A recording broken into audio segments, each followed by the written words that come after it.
ಈಗ ಮೂರನೆಯ ಬಾರಿ ಅಧಿಕಾರದತ್ತ ಬಿಜೆಪಿ ಕೇಂದ್ರದಲ್ಲಿ ಇರುತ್ತೆ ಅನ್ನುವಂಥದ್ದು ಎಕ್ಸಿಟ್ ಪೋಲ್ಗಳಲ್ಲಿ ಗೊತ್ತಾಗ್ತಾ ಇದೆ. ಜೂನ್ 4ನೇ ತಾರೀಕಿಗೆ ಗೊತ್ತಿಲ್ಲ ಇದೇ ರಿಪೀಟ್ ಆಗುತ್ತಾ ಅಥವಾ ವ್ಯತ್ಯಾಸಗಳಾಗುತ್ತಾ ಅಂತೇಳಿ. ಕಾರಣ ಕಳೆದ ಬಾರಿ ಇದೇ ರೀತಿಯಾಗಿ ಎಕ್ಸಿಟ್ ಪೋಲ್ಗಳು ಬಂದಿತ್ತು. 160, 270, 260 ಮಾತ್ರ ಬಿಜೆಪಿ ಬರುತ್ತೆ, NDA ಬರುತ್ತೆ ಅಂತ ಹೇಳಿದ್ರು. ಬಟ್ ಆಗ 352ಕ್ಕೆ ಹೋಗಿದ್ರು. 2 ಮಾತ್ರ ಸಮೀಕ್ಷೆಗಳು ಹೇಳಿದ್ದು 350ರ ಪ್ಲಸ್ ಇರುತ್ತೆ ಅಂತ ಹೇಳಿ. ಆಗ 352ಕ್ಕೆ ಇದ್ರು. ಬಟ್ ಇವತ್ತು ಆಲ್ಮೋಸ್ಟ್ ಆಲ್ ಎಲ್ಲ ಎಕ್ಸಿಟ್ ಪೋಲ್ಗಳು 350 ಪ್ಲಸ್ ಹೇಳ್ತಾ ಇದ್ದಾರೆ. ಅಷ್ಟೇ ಇರುತ್ತಾ, ಕಡಿಮೆ ಆಗುತ್ತಾ, ಜಾಸ್ತಿ ಆಗುತ್ತಾ ಗೊತ್ತಿಲ್ಲ.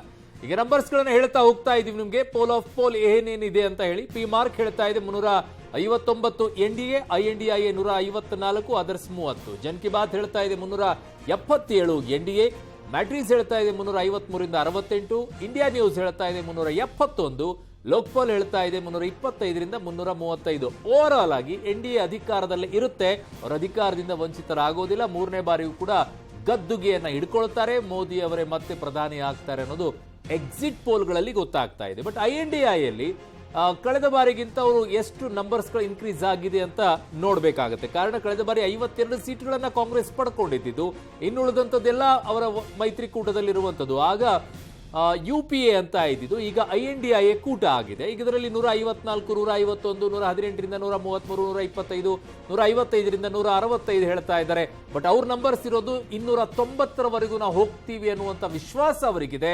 ಬಟ್ ಆ ನಂಬರ್ಸ್ಗಳು ಎಕ್ಸಿಟ್ ಪೋಲ್ಗಳಲ್ಲಿ ಕಾಣಿಸ್ತಾ ಇಲ್ಲ. ಸೊ ಹಾಗಾಗಿ ಅಲ್ಲಿ ಅದರ್ಸ್ ಅನ್ನ ನೋಡಬಹುದು. 30, 15, 6, 8, 47, 48ರಿಂದ 55. ಲೋಕ್ಪಾಲ್ ಮಾತ್ರ ಹೇಳ್ತಾ ಇರುವಂಥದ್ದು 68ರವರೆಗೂ ಹೋಗ್ಬೋದು ಅದರ್ಸ್ ಅಂತೇಳಿ.